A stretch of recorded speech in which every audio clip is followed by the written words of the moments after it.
इस पूरे देश में कई शहरों में हो रही पत्रकार वार्ता में से एक है और ये पत्रकार वार्ता करना अनिवार्य है। और अनिवार्य इसलिए है क्योंकि झूठ बहुत दमखम से बोला जा रहा है और इसीलिए सच को भी उतनी हुंकार भरकर बोलना पड़ेगा, अन्यथा झूठ के प्रोपेगेंडा में, झूठ के नैरेटिव में कहीं ना कहीं सच दब जाता है, छुप जाता है। हम महात्मा गांधी की पार्टी हैं तो हमें लगता है सत्य तो अंततोगत्वा सामने आएगा ही और हर बार सामने आता है, लेकिन शायद हमारी शालीनता सामने वाले को यह मौका दे देती है कि वो झूठ का प्रपंच और तेजी से फैलाए और इसलिए सच बोलना जरूरी है। सर्वप्रथम मैं यहाँ पर नेशनल हेराल्ड में जो चार्जशीट फाइल करी गई है, जो पूरा फर्जीवाड़ा है, जो पूरा बोगस केस है, उसके बारे में आपसे चर्चा करने आई हूँ। लेकिन सर्वप्रथम एक टिप्पणी मैं देश के मौजूदा हालात पर और जिस तरह से एजेंसियों का दुरुपयोग किया जा रहा है उस पर जरूर करना चाहती हूँ। आज इस देश में हालात ये हैं कि एनफोर्समेंट डायरेक्टरेट को बच्चा बच्चा इलेक्शन डिपार्टमेंट बीजेपी का बताता है। आज हालात ये है कि सीबीआई और इनकम टैक्स की साख डूब चुकी है। आज हालात ये है कि जिसके खिलाफ ईडी एक्शन लेती है उसको लगता है मैं सच की सही लड़ाई लड़ रहा हूं, अन्यथा बीजेपी मेरे खिलाफ एक्शन नहीं लेती। एजेंसीज का लगातार दुरुपयोग हो रहा है, पिछले 11 सालों में हो रहा है। 95% जो केसेस ईडी के हैं वो इस देश के विपक्ष के खिलाफ है और उन लोगों के खिलाफ है जो दमखम के साथ आंख में आंख डालकर भारतीय जनता पार्टी से, नरेंद्र मोदी की विफलताओं को उजागर करते हैं, उनसे लड़ते हैं। तो सर्वप्रथम मैं थोड़ी सी, क्योंकि भ्रांतियां फैलाई गई हैं, उस पर चर्चा करना अनिवार्य समझती हूं और आपके सामने कुछ तथ्य रखना चाहती हूं। एजेएल क्या है, यंग इंडियन क्या है, उसमें सोनिया जी और राहुल जी का रोल क्या है, क्या केस है, यह बताना जरूरी है। तो अगले 5-6 मिनट मैं आपसे अपेक्षा करती हूं कि अगर आप मेरी बात थोड़ी ध्यान से सुने तो अपने आप थोड़ी भ्रांतियां खत्म हो जाएंगी। इस देश की जंगे आजादी के दौरान जब अखबारों पर जबरदस्त अत्याचार हो रहा था या वो ब्रिटानिया हुकूमत के प्रभाव में थे, तब हिंदुस्तान की सबसे मुखर आवाज बनने का काम नेशनल हेरल्ड और नवजीवन जैसे अखबारों ने किया। नेशनल हेरल्ड और नवजीवन अखबारों को चलाने की प्रेरणा महात्मा गांधी, रफी अहमद किदवई, पुरुषोत्तम दास टंडन, सरदार पटेल जैसे लोगों से मिली और पंडित नेहरू ने एसोसिएटेड जर्नल्स लिमिटेड नामक एक कंपनी की स्थापना की 1937 में, जो नवजीवन और नेशनल हेरल्ड और कौमी आवाज जैसे अखबार छापता था। असलियत यह है कि ब्रिटिश हुकूमत भी नेशनल हेरल्ड से उतना ही चिढ़ती थी जितना मोदी जी चिढ़ते हैं। 1942 को नेशनल हेरल्ड को बैन करने का काम इन्होंने किया था और 1945 तक नेशनल हेरल्ड बैन रहा था। अब बात करते हैं एजेएल पर संकट कैसे आया। एसोसिएटेड जर्नल्स लिमिटेड, जिसकी स्थापना आजादी के महानायकों ने की थी, क्योंकि ये एक नॉट फॉर प्रॉफिट पेपर था और ब्रिटिश हुकूमत से लड़ रहा था, जाहिर है ये फाइनेंशियल क्राइसिस से गुजरा।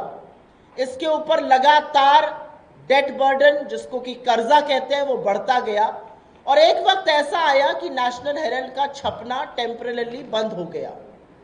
नेशनल हेरल्ड कर्ज में डूबा और तब कांग्रेस पार्टी ने, और यह बात ध्यान से सुनिएगा क्योंकि यहां पर झूठ नंबर 1 बोला जाता है, तब कांग्रेस पार्टी ने नेशनल हेरल्ड की कंपनी एसोसिएटेड जर्नल्स लिमिटेड को 90 करोड़ का लोन दिया।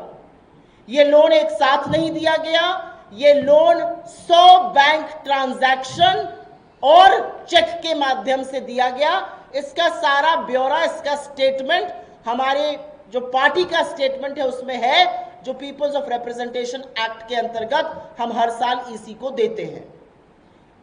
यह लोन 90 करोड़ का था, 100 बैंक ट्रांजैक्शंस और चेक के माध्यम से दिया गया। लेकिन क्योंकि एजेएल पर बहुत ज्यादा कर्ज था, और इस लोन का क्या उपयोग हुआ, इस लोन से एजेएल के जो कर्मचारी थे उनको वीआरएस का पैसा, उनका प्रोविडेंट फंड, उनकी ग्रेच्युटी, उनकी रुकी हुई सैलरी, इलेक्ट्रिसिटी बिल इत्यादि पे किए गए। लेकिन कोई भी कंपनी, और आप में से जो थोड़ा बहुत आर्थिक जगत से संबंध रखते हैं, कोई भी कंपनी अगर कर्ज के तले दबी हुई है तो वो नहीं चल सकती है। लेकिन उसको बोलने से पहले मैं आपको पहला झूठ बता देती हूं। पहला झूठ ये बोलते हैं कांग्रेस पार्टी पैसा कैसे दे सकती है। ये मामला 2012 में पूरी इलेक्शन कमीशन की बेंच के पास गया और पूरी इलेक्शन कमीशन की बेंच ने रूल किया कि कांग्रेस पार्टी ये लोन दे सकती है, इसमें किसी नियम और कानून का उल्लंघन नहीं हुआ है। This is an order from the complete bench of the election commission. ये पहला झूठ यहीं पर ध्वस्त होता है क्योंकि झूठ ये जोर से बोला जाता है। खैर, इस कर्ज को 90 करोड़ के कर्ज को कर्मचारियों को देने में, बिल चुकाने में इस्तेमाल किया गया। लेकिन क्योंकि कंपनी पर कर्ज इतना ज्यादा था, वो ऑपरेशन नहीं कर सकती थी। इस समय एजेएल के 760 शेयर होल्डर थे, 760 शेयर होल्डर्स। आप में से कुछ लोगों के पास कंपनीज के शेयर होंगे, किसी के पास रिलायंस के होंगे, किसी के पास टाटा के होंगे, किसी के पास किसी बिरला कंपनी के होंगे। आप एक शेयर होल्डर है। वैसे ही एजेएल के 760 शेयर होल्डर थे और तब एजेएल के कर्जे को इक्विटी में कन्वर्ट किया गया। यह बहुत कॉमन प्रैक्टिस है। यह हिंदुस्तान की अधिकांश कंपनियां रोज करती हैं और खुद नरेंद्र मोदी जी की सरकार इसको एनसीएलटी में रोज करने का काम करती है। डेट को इक्विटी में कन्वर्ट करना एक बहुत स्टैंडर्ड प्रैक्टिस है। जब आप डेट को इक्विटी में कन्वर्ट करते हैं तो उसी इक्विटी को आप दूसरी कंपनी में ट्रांसफर करते हैं जो बीमार कंपनियों को चलाती हैं, और ऐसा हमने भी किया। हमने डेट को इक्विटी में कन्वर्ट किया और यंग इंडियन नाम के एक कंपनी बनी 2010 में, और ये सारी इक्विटी उसमें ट्रांसफर हुई जो डेट कन्वर्जन हुआ था। यंग इंडियन ने एजेएल का टेक ओवर नहीं किया, एजेएल के किसी एसेट का टेक ओवर नहीं किया, एजेएल की किसी इनकम, एक नए पैसे की इनकम एजेएल की यंग इंडियन के पास नहीं जाती है। यंग इंडियन एजेएल का 760 शेयर होल्डर थे, 761वां शेयर होल्डर बना। यंग इंडियन कंपनीज एक्ट के सेक्शन 25, जो पहले सेक्शन 25 था अब सेक्शन 8 है, उसके अंतर्गत एक कंपनी है। सेक्शन 25 या सेक्शन 8 के अंतर्गत जो नॉट फॉर प्रॉफिट कंपनी होती है, उसके शेयर होल्डर को, उसके किसी डायरेक्टर को एक नए पैसे की सैलरी, एक नए पैसे का डिविडेंड या एक नए पैसे का मुनाफा नहीं मिल सकता है। यंग इंडियन के शेयर होल्डर्स सोनिया गांधी जी, राहुल गांधी जी, ऑस्कर फर्नांडिस जी और मोतीलाल वोरा जी हुए। और वो इसलिए हुए क्योंकि उस समय सोनिया जी पार्टी की अध्यक्ष थी, राहुल जी महासचिव थे, ऑस्कर फर्नांडिस संगठन महासचिव थे और मोतीलाल वोरा जी तब कोषाध्यक्ष मतलब ट्रेजरर थे। इसके दो डायरेक्टर सैम पिट्रोदा जी और सुमन दुबे जी हुए, लेकिन ये शेयर होल्डर नहीं थे। तो दूसरा झूठ कि यंग इंडियन ने कब्जा कर लिया, यंग इंडियन ने कोई कब्जा नहीं किया। यंग इंडियन आज भी महज एक शेयर होल्डर है।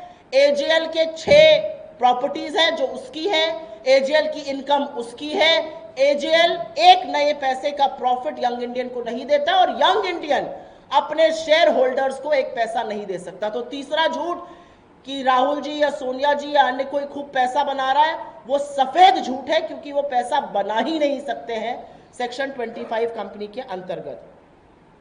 ये बातें 2012 तक चलती रही। उसके बाद एक और झूठ बोला जाता है और वो झूठ है एजेएल के पास 5000 करोड़ की प्रॉपर्टी है।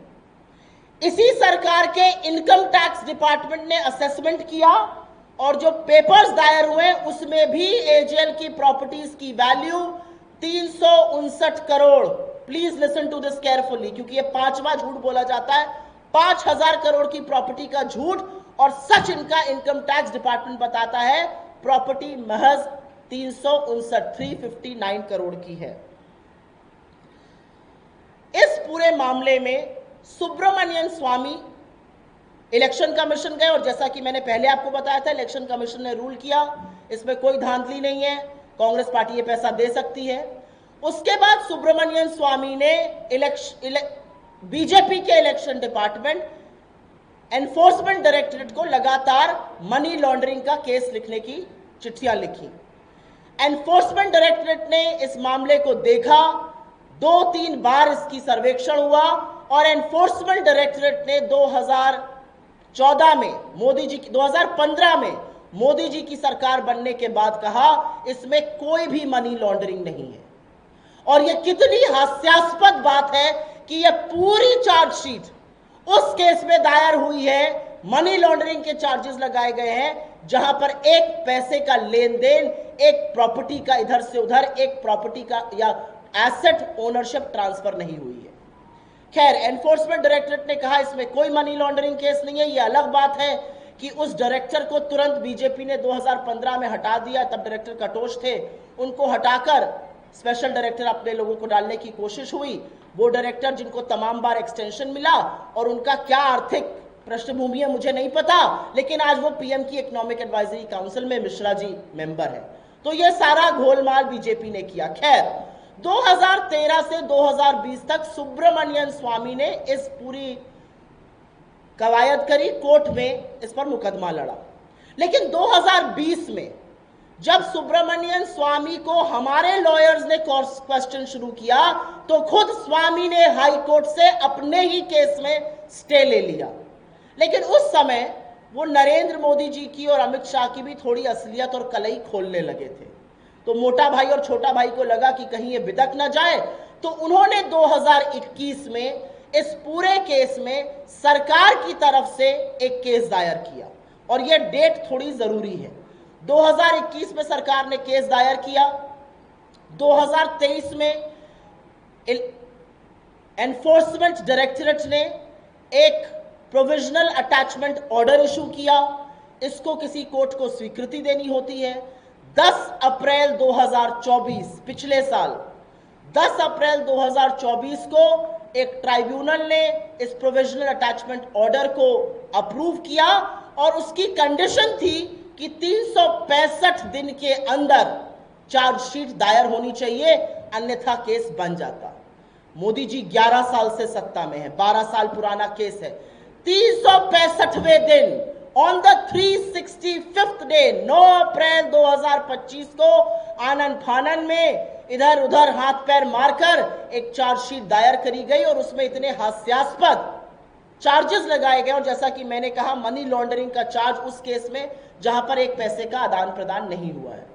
हम इस पूरे चार्ज से, हम इस पूरे केस से कोर्ट में तो निपट ही लेंगे, लेकिन जिस तरह से सरकार ने इसमें अपना प्रतिशोध की राजनीति दिखाई है, जिस तरह से सरकार ने बार बार ओछी बदले की भावना से काम किया है, वो आज दुनिया के सामने है। आप जी हजूर सत्ता में बैठे हैं, 365वें दिन आप इसलिए चार्जशीट दायर करते हैं क्योंकि आपके पास न तथ्य है, न साक्ष्य है, न सबूत है। असलियत यह है कि यह पूरा केस सिर्फ और सिर्फ इसलिए किया गया है जिससे कांग्रेस पार्टी बुलंदी से आपसे लड़े ना। लेकिन हमारी लीडरशिप, हमारा नेतृत्व, हमारे अध्यक्ष, हमारे पूर्व अध्यक्ष और लोकसभा में नेता प्रतिपक्ष राहुल गांधी एकमात्र ऐसे व्यक्ति हैं जो आपसे आपकी आंख में आंख डाल के लड़ते हैं और कहते हैं कुछ भी हो जाए मुझे उस कॉन्सिक्वेंस की, उसकी कोई चिंता नहीं है। आपने उनका घर लिया, कोई बात नहीं, आपने उनकी सदस्यता का षड्यंत्र रचा, कोई बात नहीं, वो फिर भी आपसे लड़ता है। और आपकी जानकारी के लिए बता दूं, एक छठा झूठ जो बोला जाता है, एजेएल तो जी, नेशनल हेराल्ड तो जी छपता ही नहीं है। नेशनल हेराल्ड और नवजीवन हर हफ्ते छपते हैं। नेशनल हेराल्ड, कौमी आवाज, नवजीवन की तमाम वेबसाइट्स हैं। असलियत एक ये भी है कि तमाम सोशल मीडिया हैंडल्स उनके ऑपरेट करता है एजेएल। और एक नया जो झूठ बोला गया है, वो मैं अंतिम बात बोल के अपनी बात खत्म करूंगी कि हमारी हिमाचल की सरकार ने नेशनल हेराल्ड को इश्तेहार क्यों दिया। मध्य प्रदेश की आपकी सरकार ने, उत्तर प्रदेश की आपकी सरकार ने, महाराष्ट्र की आपकी सरकार ने, छत्तीसगढ़ की आपकी सरकार ने, राजस्थान की आपकी सरकार ने, हरियाणा की आपकी सरकार ने लगातार, मैं क्यों ना पूछूं कि ऑर्गेनाइजर और पंचजन्य को इश्तेहार क्यों दिया। और आप में से कुछ लोग, आप नहीं, आपके जो साथी स्टूडियो में बैठकर बड़ी बड़ी बातें करते हैं और इस पर सवाल उठाते हैं, आपकी सैलरी भी सरकार के उन्हीं इश्तिहारों से आती है जो आपके चैनल में दिए जाते हैं और आपकी आवाज़ों को दबाया जाता है। तो मुझे लगता है बेमानी बातें करना एक चीज़ है, झूठ बोलना एक चीज़ है। हर झूठ की कलई खुली है, हर झूठ का कोई साक्ष्य, कोई प्रमाण नहीं है सरकार के पास। ये सिर्फ प्रतिशोध की राजनीति से की हुई एक चार्जशीट है और इसका मुकाबला हम कोर्ट में करेंगे। लेकिन एक बात इससे साबित हो गई है कि नरेंद्र मोदी और उनकी सरकार डरती है, इस देश का प्रधानमंत्री कायर है। धन्यवाद, आपके सवालों का स्वागत है।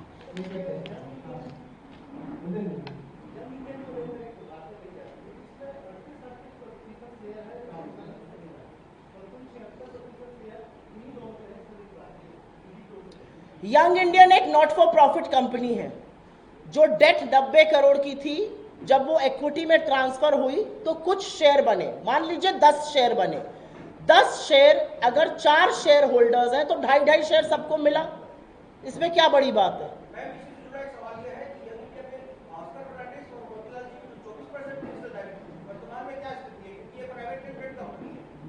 ये नॉट फॉर प्रॉफिट कंपनी है, ये प्राइवेट लिमिटेड कंपनी नहीं है। ये नॉट फॉर प्रॉफिट कंपनी है जो एक नया पैसा अपने किसी शेयर होल्डर को नहीं दे सकती है। जब भी कोई दिवंगत होता है तो उसका शेयर पूल में आ जाता है और जब कोई नया नॉमिनेट होगा तो उसको वो शेयर दिया जाएगा। किसकी है? उस हिस्सेदारी से उनको क्या मिल रहा है? आप सवाल पूछ रहे हैं, मैं आपसे सवाल दोबारा पूछ रही हूँ। सोनिया गांधी जी और राहुल गांधी जी के पास 38% शेयर है, उससे उनको क्या मिल रहा है? क्या वो एजीएल के मालिक बन गए? नहीं। क्या उनको एजीएल के जो 3, 4, 5 एसेट्स हैं इस देश में, कहीं कहीं कुछ बिल्डिंग है, उसकी मालिकाना हक मिल गया? नहीं। क्या वो एजीएल के बोर्ड पे हैं? नहीं। क्या एजीएल के यहाँ जो थोड़ा बहुत रेंटल किसी बिल्डिंग से आता है वो सोनिया जी के खाते में आ रहा है? नहीं। उन्होंने तो कर्ज को चुकाने के लिए एक कंपनी बनाई और उसमें उनकी शेयर होल्डिंग है। उससे उनको क्या मिल रहा है ये मैं जानना चाहती हूँ। आप अगर अमूमन किसी और कंपनी में डायरेक्टर बनिए, और सरकार ने तो क्या बड़े बड़े लोगों को डायरेक्टर बनाया है। ओएनजीसी में अपने प्रवक्ताओं को घुसा घुसा के डायरेक्टर बनाया है। 20-20 लाख रुपए मिलता है साल का। यहां पर तो एक नया पैसा नहीं मिल रहा है क्योंकि not for profit section 25 company है। मैं कह रही हूं अगर 100% भी शेयर है, मिल क्या रहा है? आप मेरी बात समझ पा रहे हैं? मिल क्या रहा है ये मैं जानना चाहती हूं। आप किस चीज का, आपको क्या दिक्कत है कि उन्होंने कर्ज चुकाया? आपको दिक्कत है कि वो एक नॉट फॉर प्रॉफिट में, यहां पे चार्ज आप किस चीज का लगा सकते हैं? अगर इनकम उनको आ रही होती तो आप कहते कि देखिए कर्जा चुकाकर वो इनकम खा रहे हैं, 1 पैसे की इनकम उनको नहीं आ रही है। अगर उनको डिविडेंड मिल रहा होता तब भी आप ये बात कह सकते थे। अगर उनको मालिकाना हक मिला होता तब भी आप ये कह सकते थे। उनको तो इसमें कुछ नहीं मिल रहा है, तो 100 नहीं 150% शेयर मिल जाए क्या फर्क पड़ता है? उनको मिल क्या रहा है इसमें?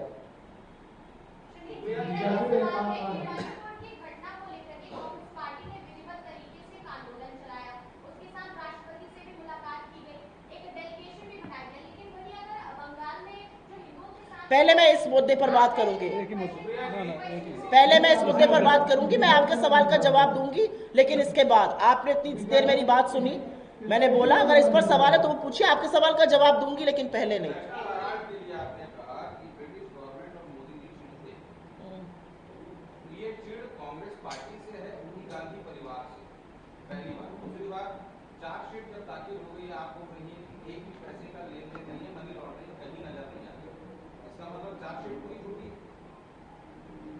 ये पहली चार्जशीट ईडी ने दायर करी है किसी विपक्ष की नेता के खिलाफ।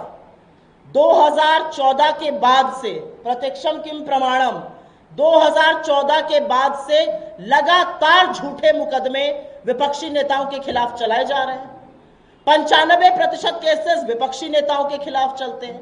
कमाल की बात यह है कि उनमें से अगर कोई भी एक विपक्षी नेता आपके वॉशिंग मशीन में नहाकर आपका गंगाजल और आपके सर से धुलकर निकल आता है, आपका पटका पहन ले, तो वो तो भाई उससे अच्छा कोई है ही नहीं, उसको आप गले लगा लेते हैं। चाहे वो हेमंत बिस्व शर्मा हो, चाहे वो नारायण राणे हो, चाहे वो मुकुल रॉय हो, चाहे वो शुभेंदु अधिकारी हो, चाहे वो येदियुरप्पा, कोई भी हो, आपसे जिसने गले मिल लिया उसके खिलाफ ईडी अपना केस बंद कर देती है और बाकियों के खिलाफ ईडी जाती है। क्या ये अचंभे की बात नहीं है कि जहां चुनाव अनाउंस हुआ विपक्ष के घर ईडी, जहां बड़ी जिम्मेदारी मिली ईडी के छापे। आपको ये कोइंसिडेंस लग रहा है? मोदी जी की किरकिरी सबसे ज्यादा कांग्रेस पार्टी से है और मोदी जी वस्तुतः राहुल गांधी से परेशान रहते हैं, क्योंकि राहुल गांधी बाकी लोगों की तरह लेश मात्र भी आपके साथ समझौता करने को किसी मुद्दे पर तैयार नहीं है। वो इस देश के युवाओं के लिए, इस देश के भविष्य के लिए, इस देश के पिछड़े दलित आदिवासियों के लिए उसी प्रखरता से सवाल पूछेंगे जो आज तक पूछते आ रहे हैं।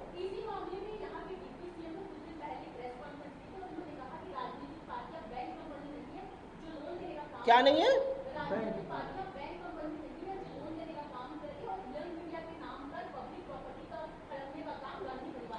मैं आशा ही करती हूं कि यहाँ के जो डेप्यूटी चीफ मिनिस्टर हैं, जो उप मुख्यमंत्री हैं, वो थोड़े पढ़े लिखे होंगे और आर्थिक मामलों में थोड़ी सी अपनी दखल रखते होंगे और थोड़ा सा राजनीति को समझते होंगे।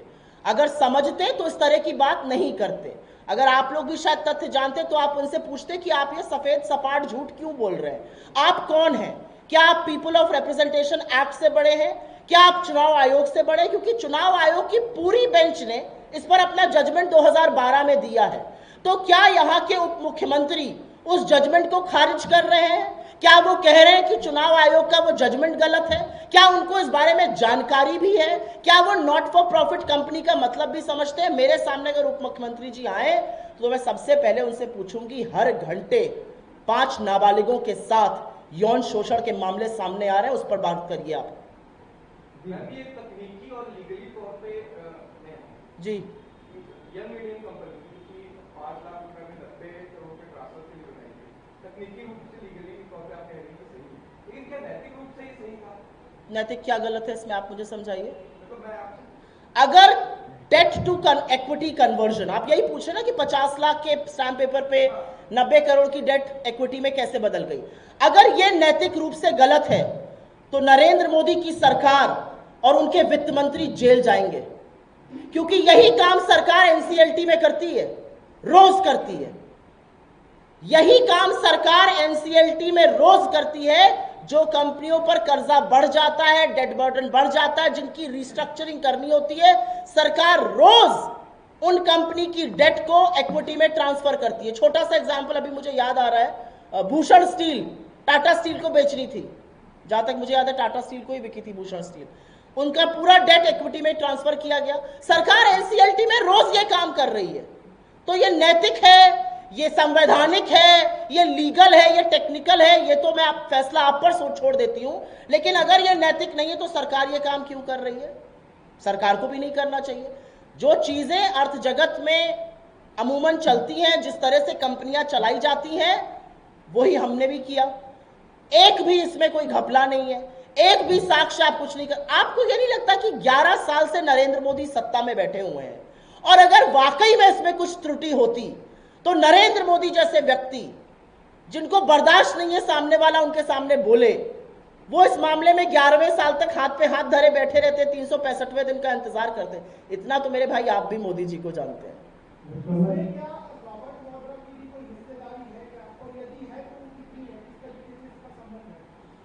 अब मुझे नहीं पता कि ये 7वां झूठ बोला जा रहा है, व्हाट्सएप पे आ रहा होगा, मुझे इसकी कोई जानकारी नहीं है। ना प्रियंका जी की, ना उनके परिवार के किसी सदस्य की इसमें कोई भी हिस्सेदारी है। मैंने 4 शेयर होल्डर्स के नाम आपको बताए, सोनिया जी, राहुल जी, ऑस्कर फर्नांडिस जी और मोतीलाल वोरा जी। 2 शेयर होल्डर, दो डायरेक्टर्स जो शेयर होल्डर नहीं है, non share holder director Sam Pitroda ji और सुमन दुबे जी हैं। एक कोई और फर्जी केस रॉबर्ट वाड्रा जी के खिलाफ जरूर चल रहा होगा।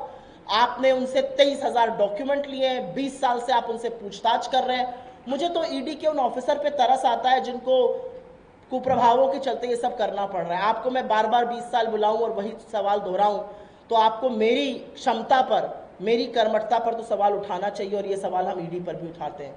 हर झूठे मामले में ये सिर्फ प्रतिशोध की गंदी राजनीति है और कुछ नहीं है। और कहीं ना कहीं ये रेप्यूटेशन को असैसिनेट करना है, कहीं ना कहीं ये लोगों की रेप्यूटेशन को, लोगों की छवि को बर्बाद करना है। लेकिन ये देश राहुल गांधी क्या है, सोनिया जी क्या है, समझता है। ये देश जानता है कि आप अगर 80 करोड़ लोगों को फ्री का भोजन देने का दम भरते हैं तो वो इसलिए भरते हैं क्योंकि सोनिया गांधी जी इस देश में खाद्य सुरक्षा बिल लेकर आई। आप मेरे देश को इस कगार पर ले आए हैं कि आज 83% इंजीनियर और 50% MBA के पास नौकरी नहीं है। पियोन की नौकरी आती है, वहां पर PhD लाइन में खड़ा है। आपको पता है, इन सब बातों से अगर मुद्दे को भटकाना है तो ऐसी बातें शुरू कर दो जिस पर चर्चा होती रहे। मैम एक चीज और देखी जा रही थी, जब ये मुद्दा उठा, आप लोगों का प्रदर्शन चालू हुआ, तो ये कहा जा रहा है कि कांग्रेस भ्रम फैला रही है और आरोपियों को बचाने की कोशिश कर रही है। इवनली बीजेपी के जो कार्यकर्ता है वो कांग्रेस कार्यालय के घेराव की कोशिश कर रहे हैं। बीजेपी के कार्यकर्ताओं में जंग लग गया, थोड़ी और घेराव की हमारी कोशिश करें। और मुझे ऐसा लगता है कि गलत के खिलाफ आवाज उठाना हमारे DNA में है, वो बीजेपी के DNA में नहीं है। क्योंकि जब इस देश में जंगे आजादी चल रही थी, जब स्वतंत्रता संग्राम चल रहा था, तो बीजेपी वाले माफीनामे और मुखबिरी कर रहे थे और हम अंग्रेजों से लड़ रहे थे। तो हमारे DNA में है गलत के खिलाफ बोलना, हमारे DNA में है शांतिपूर्ण प्रदर्शन करना, हमारे DNA में है अन्याय को न सहना। उनके DNA में नहीं है, क्योंकि वो माफीनामे और मुखबिरी लिखने वाले लोग हैं। जब हम भारत छोड़ो आंदोलन महात्मा गांधी के आह्वान पर कर रहे थे तो वो सरकारें चला रहे थे मुस्लिम लीग के साथ मिलकर, वो ब्रिटानिया हुकूमत के कदम चाट रहे थे। तो बीजेपी के DNA में नहीं है, ये सच है, ये हमारे DNA में है और हम करेंगे।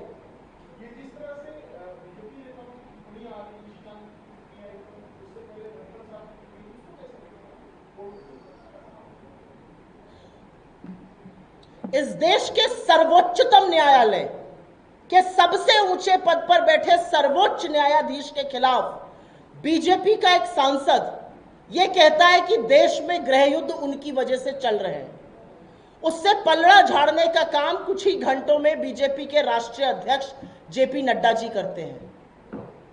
लेकिन पूरी की पूरी बीजेपी और तमाम मुख्यमंत्री उसके सपोर्ट में खड़े हुए हैं, ट्वीट कर रहे हैं, बयान दे रहे हैं। तो दो ही चीजें हो सकती है, या तो नड्डा जी बिल्कुल रबर स्टैंप हैं जो हम कहते हैं, या, और ये सच है, आपको जो बुलवाना था आपने बुलवा लिया, आप धमकाना चाहते हैं और उसके बाद आप पलड़ा झाड़ने का काम कर रहे हैं। अगर इस देश में लेश मात्र भी कानून बचा है तो निशिकांत दुबे जी जैसे लोगों के खिलाफ कार्रवाई होनी चाहिए, जो खुद अपनी डिग्री फर्जी होने पर मुकदमा लड़ रहे थे। वो इस देश के न्यायाधीश को गृह युद्ध फैलाने वाला बता रहे हैं। ये दिखाता है आपको कि सत्ता का नशा किस कदर सिर पर चढ़कर बोल रहा है।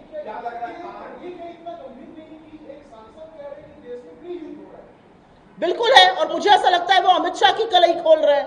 अगर इस देश में गृह युद्ध हो रहा है, और मेरा मानना है मणिपुर में हो रहा है, अगर इस देश में गृह युद्ध हो रहा है तो ये किसकी विफलता है? ये हमारी विफलता है या आपकी विफलता है या गृह मंत्री की विफलता है? ये सत्ता में बैठे, सत्ता में काबिज जो 11 साल से लोग हैं उनकी विफलता है। अगर गृह युद्ध चल रहा है इस देश में तो अमित शाह जी क्या कर रहे हैं? अमित शाह जी की विफलता है कि नहीं है? नरेंद्र मोदी 2 साल होने को आ गए, मणिपुर नहीं गए तो नहीं गए। क्यों नहीं जा रहे हैं मणिपुर? जाए मणिपुर, शांति की अपील करें, वहां गृह युद्ध चल रहा है। तो मुझे नहीं पता कि वो कलई अमित शाह की खोल रहे थे या सुप्रीम कोर्ट पर प्रभाव बना रहे थे। जो भी था, ये बहुत विकृत है, घृणित है, और इसकी जितनी निंदा की जाए कम है।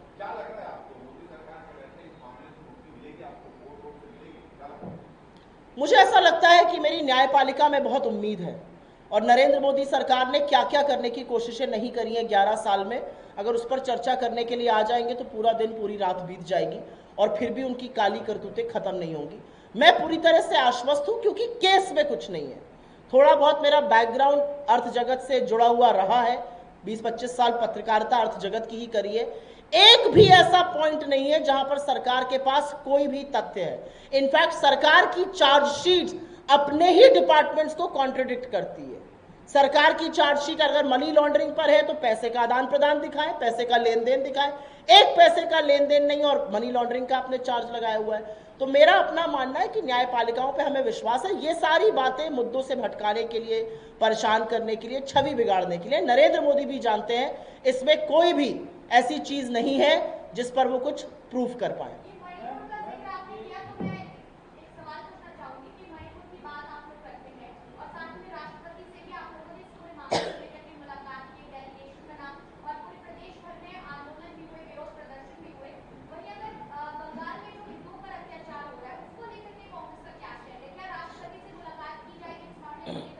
कांग्रेस ने अपना स्टैंड बहुत क्लियर कर दिया है। किसी भी राज्य में, चाहे वो छत्तीसगढ़ हो, बंगाल हो, यूपी हो, बिहार हो, किसी भी राज्य में राज्य सरकार की जिम्मेदारी है कानून व्यवस्था को सुचारू रूप से चलाना। और अगर आपके यहाँ हमले हो रहे हैं, अगर आपके यहाँ वायलेंस हो रहा है, हिंसा हो रही है, तो राज्य सरकार की जिम्मेदारी है, वहां के पुलिस और प्रशासन का फेलियर है। लेकिन मैं पूरी शिद्दत के साथ यहां पर यह भी कहना चाहती हूं, जो घुसपैठ की दावे किए जाते हैं, तो अमित शाह जी झुंझुना बजाने के लिए हैं क्या? क्या करने के लिए अमित शाह जी सरकार में बैठे हुए हैं? घुसपैठ, जब दिल्ली में इलेक्शन होगा दिल्ली में घुसपैठ हो जाएगा, यूपी में इलेक्शन होगा यूपी में घुसपैठ हो जाएगा, बंगाल में ये हो रहा है बंगाल में घुसपैठ। तो आप क्या कर रहे हैं? आप कहां बैठ के कीर्तन करते हैं? आप क्यों नहीं ये बॉर्डरों की रखवाली कर रहे हैं? एक बात। दूसरी बात, बंगाल के जो गवर्नर थे, उनसे बड़े तो हम नहीं हैं। बंगाल के गवर्नर उस जगह गए, उन्होंने तो कोई रिपोर्ट नहीं दी। मैं तो चाहती हूं कि हर जगह का गवर्नर उतना सजग, उतना कर्मठशील हो जितना बंगाल का गवर्नर है। मणिपुर की गवर्नर ने भी तो चिट्ठी लिखी थी सरकार को और रो रो कर कहा था मणिपुर जल रहा है, बचा लीजिए मणिपुर को। आपको पता है ना उनके साथ क्या हुआ? उन गवर्नर को उनकी पोजीशन से हटा दिया गया और मणिपुर को कई महीनों के लिए गवर्नर विहीन कर दिया गया। तो इसमें क्या सवाल बनता है? असलियत यह है, सरकार जो राज्य सरकार है उसकी जिम्मेदारी है, और अगर वो विफल होती है हम उसके खिलाफ बिल्कुल आवाज उठाते हैं। अगर मैं कह रही हूं कि राज्य सरकार, पुलिस और प्रशासन का फेलियर है, तो मैं बिल्कुल आवाज उठा रही हूं। लेकिन किस हर चीज में ओछी, गंदी, भोंडी राजनीति करना, यह बीजेपी का चरित्र है, हमारा नहीं है।